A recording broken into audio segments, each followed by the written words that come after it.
லால் பகதூர் சாஸ்திரி இந்தியாவுடைய பிரதமராக இருந்தப்போ நம்ம கிட்ட இவ்வளவு உணவு நிறைவு அப்படின்றது கிடையாது. நம்ம சாப்பாடுக்கு ரொம்ப கஷ்டப்படக்கூடிய நிலைமையில தான் இருந்தோம். ஏன்னா சுதந்திரம் வாங்கி கொஞ்சம் சில வருடங்களே ஆயிருந்தது அப்படின்றதுனால ஒரு 10-20 வருடங்களுக்குள்ளாக நம்மளால உணவுல அவ்வளவு தன்னிறைவை பெற முடியல.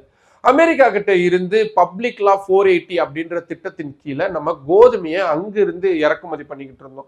1965 இந்தியா பாகிஸ்தான் போர் உச்சத்துல இருந்தப்போ பாகிஸ்தானுக்கு ஆதரவாக இருந்த அமெரிக்க அதிபர் லிண்டன் பி ஜான்சன் போரை நிறுத்தாட்டி இந்தியாவுக்கு வழங்கக்கூடிய கோதுமையை நாங்க நிறுத்திடுவோம் அப்படின்னு மிரட்டுறாரு.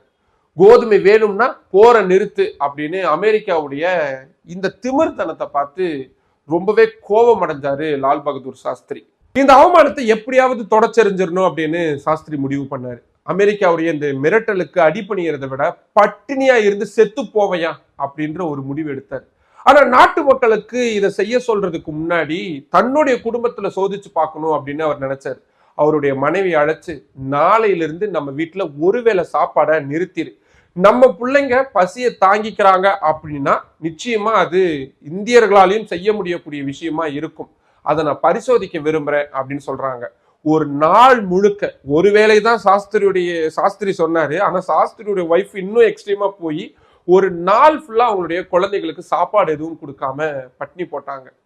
அதுக்கப்புறம் தான் சாஸ்திரிக்கு புரிஞ்சது, ஓகே நம்ம ஃபேமிலி இதை ஏத்துக்கிட்டாங்க, நாட்டு மக்களும் ஏத்துக்குவாங்க அப்படின்ற ஒரு தைரியத்தோட ரேடியோ முன்னாடி ஒரு முக்கியமான அறைகூவலை நாட்டு மக்களுக்கு கொடுக்கிறார். பிரதமர் லால் பகதூர் சாஸ்திரி விடுத்த அந்த அழைப்பை ஏத்துக்கிட்டு தான் இந்தியா முழுக்க லட்சக்கணக்கான மக்கள் அடுத்த நாள் திங்கட்கிழமை, அந்த அன்னைக்கு திங்கட்கிழமை இரவு உணவை தவிர்த்தாங்க.